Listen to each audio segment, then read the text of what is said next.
स्नानो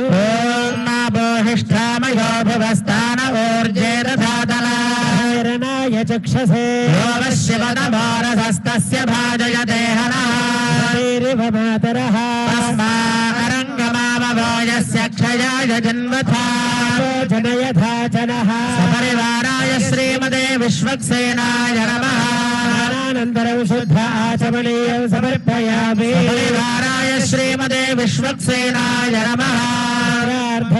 अक्षतान् समर्पयामि हाराय श्रीमते विश्वक्सेनाय नमः पुण्ड्रान् धारयामि नारायणाय विद्महे वासुदेवाय धीमहि विष्णुप्रचोदयात् परिवाराय श्रीमते विश्वक्सेनाय नमः वेदार्थमक्षतान् समर्पयामि यज्ञोपवीतं परमं पवित्रं प्रजापतेर्यत् सहजं पुरस्तात्